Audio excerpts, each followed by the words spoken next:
ঢাকা শহরের মিরপুরের বাঁধ সম্বন্ধে আপনি দেখেছেন যে মিরপুরের বেড়িবাঁধ।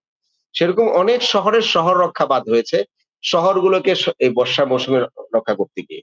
অনেক জায়গার এগ্রিকালচারাল ল্যান্ডকেও আমরা এই বাঁধ দিতে গিয়ে কিছু জায়গাকে শুকনো করেছি যে আমরা সারা বছর ফসল উৎপাদনের চেষ্টা করেছি।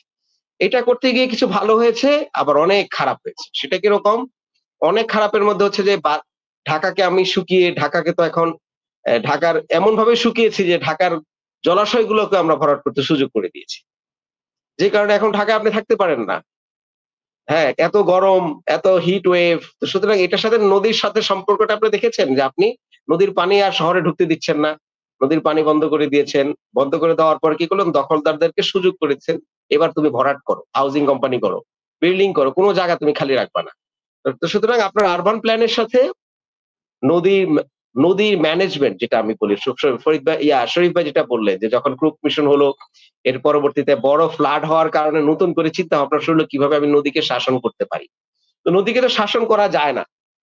নদীকে শাসন করে আপনি হয়তো পানিটাকে আপনার বাসার দরজা পর্যন্ত আসা বন্ধ করবেন। কিন্তু আপনি তো সার্ভাইভ করতে পারবেন না। এখন তো আপনি গরমে মরতেছেন। তাই না? আবার বৃষ্টি হলে পানিটা বের করে দিতে পারছি না। বিভিন্ন শহরে জলাবদ্ধতা আছে। তো সুতরাং ইভেন নগরায়ন যেখান থেকে আমি নদীকে অ্যাবস্ট্রাক্ট করে দিচ্ছি, দূরে সরিয়ে দিচ্ছি, সেই নগরেও আমরা কিন্তু সার্ভাইভ করতে পারছি না। এটা হচ্ছে একটা। সুতরাং এই ডেভেলপমেন্ট কি ডেভেলপমেন্ট? হয়তো আমার ডেভেলপমেন্ট হয়েছে কিন্তু প্রোগ্রেস হয় নাই। মানে আমি তো আর এগুচ্ছি না। আমরা বলি না যে এত ভালো কাজ করলাম কিন্তু কোনো উন্নতি নাই। তো সুতরাং প্রোগ্রেস তো হচ্ছে না। তো আপনার কথা অনুযায়ী রিভার সেন্ট্রিক যে আমাদের প্রোগ্রেস হওয়ার কথা সেখানে হয়তোবা ডেভেলপমেন্ট হয়েছে। যেগুলার ইনএভিটেবল রেজাল্ট হচ্ছে ডিস্ট্রাকশন। পরিবেশগত ডিস্ট্রাকশন, সাথে, সাথে আমাদের খাদ্য উৎপাদন, সাথে, সাথে অনেক অনেক আরো অন্যান্য জিনিস যেটা আমি আপনাকে এর পরবর্তীতে বলি। এই যে ৬৭% ল্যান্ড নতুন করে আবার রেডি হচ্ছে ফসল উৎপাদনের জন্য। এই ফসল উৎপাদনে আমরা কিন্তু আগে একসময় নদীর পানিটাকে ব্যবহার করতাম, সারফেস ওয়াটার।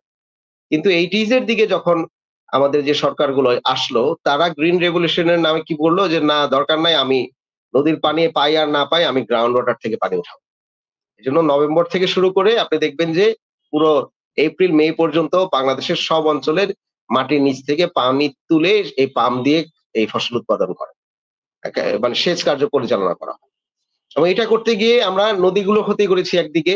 আর দ্বিতীয় হচ্ছে এখন লং রানে আজকে ২০-৩০ বছরে যেসব জায়গায় এই মাটি থেকে আপনি পানি উত্তোলন করছেন, সেই এখন পানি পাওয়া যাচ্ছে না। স্পেশালি বরেন্দ্র অঞ্চলে আপনি দেখবেন যে প্রতি সপ্তাহে একটি করে পানির কল বন্ধ হয়ে যাচ্ছে। কারণ এখন আর গ্রাউন্ড ওয়াটার টেবল নাই। নিচে নেমে গেছে এত যে আবার পানি উত্তোলনের জন্য নতুন করে আবার বোরিং করতে হচ্ছে।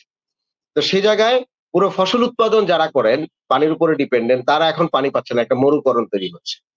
আরেকটা মরুকরণের কথা তো শরীফ ভাই বললেনই, ফারাক্কার কারণে। তো সুতরাং আমরা নদীকেন্দ্রিক সমাজ, নদীকেন্দ্রিক জিওগ্রাফি থাকার পরেও আমাদের ডেভেলপমেন্টের যত মডেল আমরা নেই সেটা আসলে বাস্তবায়ন হচ্ছে না। কারণ আমরা নদীকে বাদ দিয়ে এই ডেভেলপমেন্ট প্রজেক্ট গুলো চিন্তা করেছি। আমাদের কৃষিকাজের কথা আমরা চিন্তা করেছি। যে কারণে আমাদের খাদ্য উৎপাদন এখন হুমকির সম্মুখীন।